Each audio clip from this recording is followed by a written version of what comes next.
Howdy everyone. I've been working on my rudder pedal slash brake assemblies and here they are completed. First thing you'll notice is that I am only doing pilot brakes. I am not doing passenger side brakes. So it makes the installation a little bit easier just because you have half as much work to do. I have it just simply laying on my bench. You can see I've got the blocks here on both ends. I've got the tubes within the blocks, and of course these are upside down.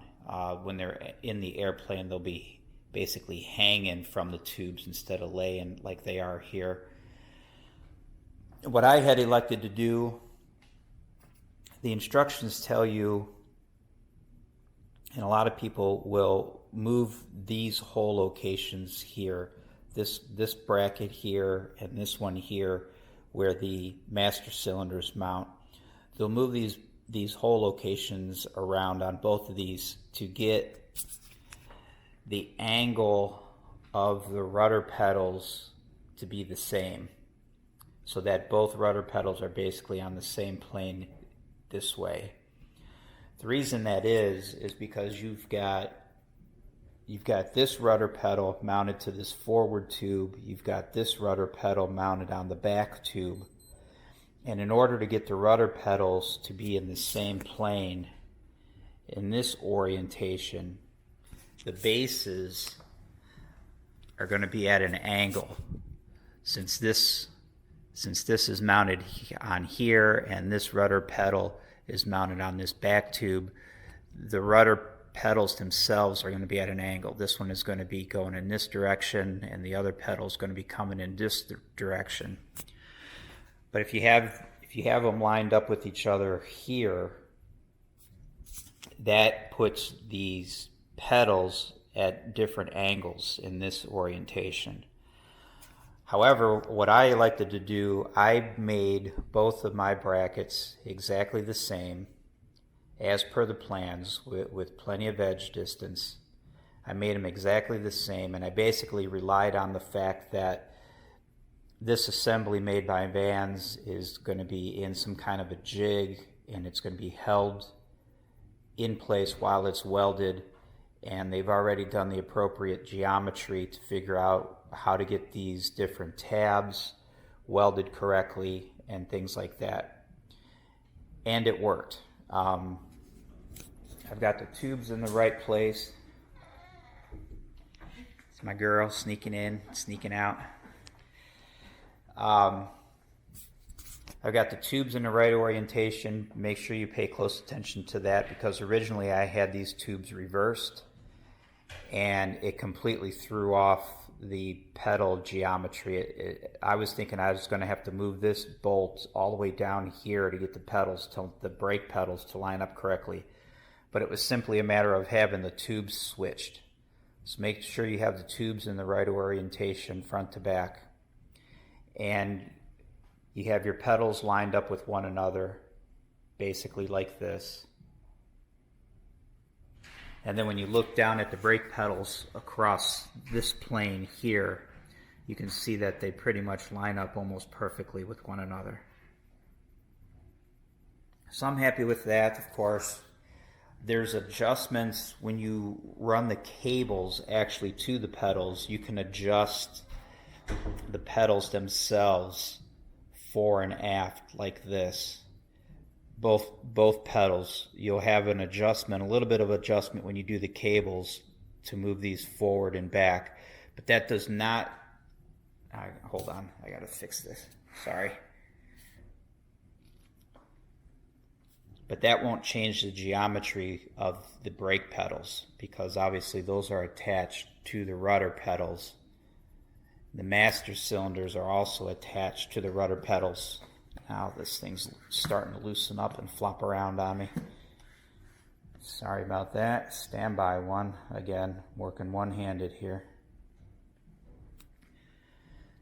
So it doesn't matter where you move the rudder pedals, the brake pedal geometry will stay the same, because the master cylinders and the pedals themselves are attached to this framework. So even though you're moving the framework, you're not changing the geometry of the brake pedals,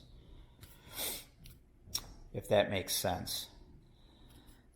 Okay, so moving on to the attach points. These attach points here are for the brake pedals.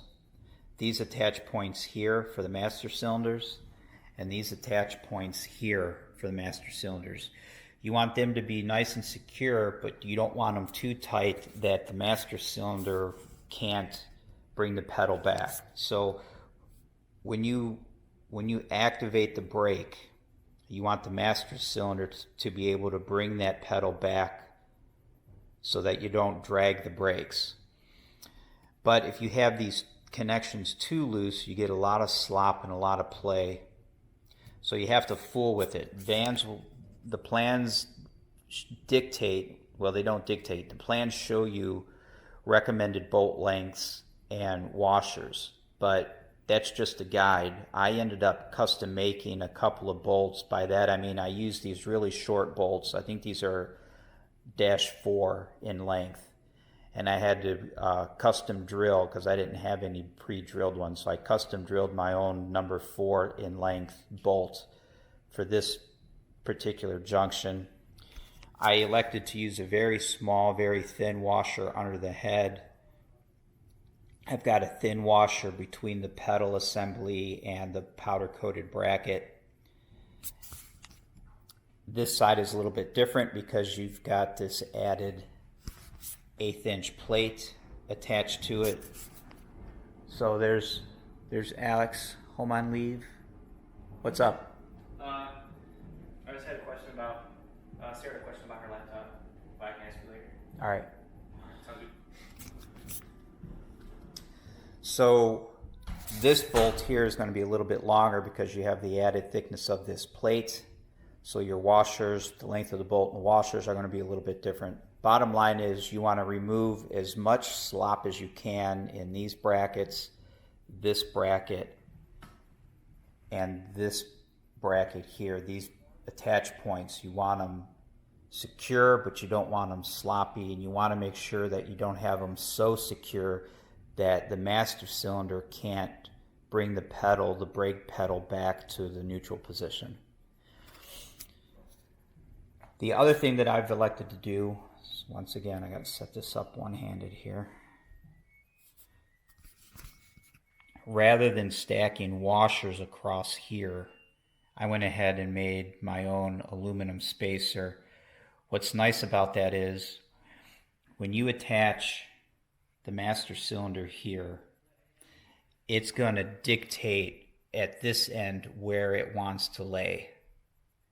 If you can imagine not having any spacer here at all, when you tighten the bolt, it's going to pull that master cylinder over, and it's going to put an angle on here, and it's going to put a strain on this end, which is going to end up binding and causing you dragging brake problems potentially. So if you attach this end first, nice and secure, but still able to pivot, you'll see when you come up to the top how much of a spacer you need in here.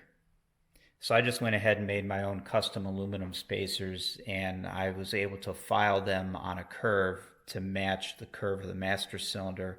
I was able to get them to the length that I wanted, and that allowed me to get a pretty decent fit here, again without slop, and enough space to get the cotter pin in. It just works out well if you can do that, if you can make your own to kind of make that fit the way you need it to fit. So that's about that for this setup. Again, just some hints and tips that you might want to think about when you're putting yours together. And as always, I have my email address down in the description of these videos. So if you need further clarification, you need better photographs, if you need to talk to me directly, hopefully I'll be able to help you out, but feel free to contact me if you need any assistance. All right, guys, thanks for stopping by. As always, I greatly appreciate it, and I will continue to chip away at this, and I will continue to keep you guys updated. Till then, see you later. Howdy everyone. I'm back to working on the rudder pedals here, and I'm getting ready to fit the assembly to the fuselage, but before I do that I have to drill these holes through these mounting blocks. One thing that I've noticed when I was looking at this, if you pay close attention to this drawing right here, you'll notice that these dashed lines that represent the holes that are partially drilled into the block, they are at an angle. You'll note that it has a dimension here for 1/8 of an inch, but that's at this end of the hole here and here. The other end of the hole is actually deeper. And you can see that if you look at the drawing really close, that these holes are actually drilled into the block at an angle. And that is because the area of the fuselage where those mount is tapered. I've already taken the supports out, but if you look there where that piece of angle is that sticks out, along that row of rivets is where the angle piece mounts, and then these blocks for the rudder pedals mount to that.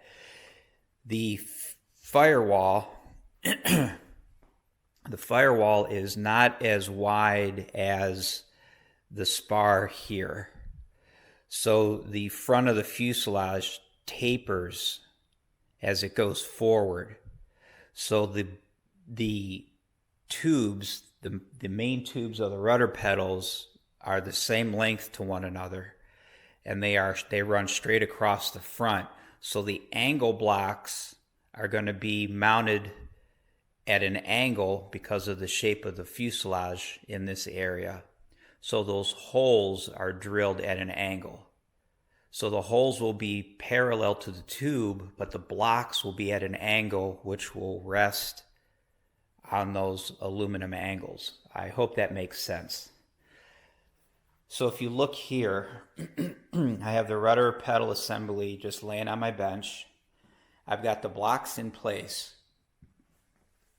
And now I don't know if you can tell that block is not straight up and down. The top of the block sticks out to the left further than the bottom. So this block here, rather than being perpendicular to the tubes, it's actually at a slight angle. And this one over here is the same way.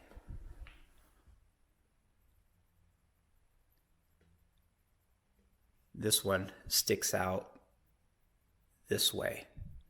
So that will match with the taper of the fuselage.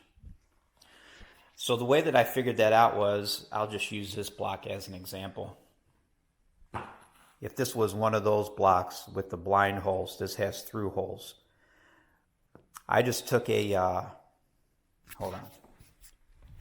just used a drill bit. I mean, you can get fancy and use a caliper if you wanted to, but I just used a drill bit. And I just stuck it down in the hole and put my fingernail on it. And then I put the drill bit on the other side of the hole and noted that my fingernail didn't touch. So that told me that one side of the hole was deeper than the other side. And then I marked the end of the block to let me know that this side, the hole was deeper. Both holes are deeper on this side than they are on this side. So this side of the hole, this side of each hole was deeper than this side of each hole. I made note of that on each block, and then when I put the blocks on the rudder assembly, I made sure that I had them oriented either this way or this way, so that taper was correct. Again, just something to look out for. They do not mention that in the written instructions, and the only way that I noticed it was just studying this drawing. I noticed how it was actually drawn here, that these are at an angle. All right? So keep that in mind when you put your stuff together, and you should be good to go. So I'm going to go ahead and start fitting these up. I just drilled the through holes through the blocks here. And like I said, I've got my pieces parts taken off, because what I'm going to do now, the instructions, sorry, it's probably making you nauseous, flipping back and forth. Where is that? Here. The instructions say that you have a minimum distance from the end of your angle piece here to the front of the block here is 3 inches. That sets the rudder pedals the most forward that they will allow to give you the most leg room. And then they say that you can put multiple holes through here so you have adjustment if needed. That's what I'm getting ready to do next. So while these were actually in the airplane, I measured back that 3 inches and marked a line on each piece. Now from here, I'll take the block. Of course, this is not the correct block, but it's the same size. I'll put a block on here, figure out where the holes are going to be, mark those hole locations, and then I'll continue to move it down a few places, making sure that I maintain edge distance. And I'll go ahead and drill these for those multiple positions. And then I can put everything back together on the fuselage, and then I can start fitting these onto the fuselage. I believe I had read somewhere, or maybe it's on the plans, that if you have to, you can trim these ends if it fits up too tight, but you're only supposed to trim from one side, and I don't remember which side it is. But make note of that too, that if you do need to trim these tubes, you're only supposed to trim from one end, and either the instructions or the plans will tell you which end that is. So let me get moving on that, and I'll talk to you guys soon.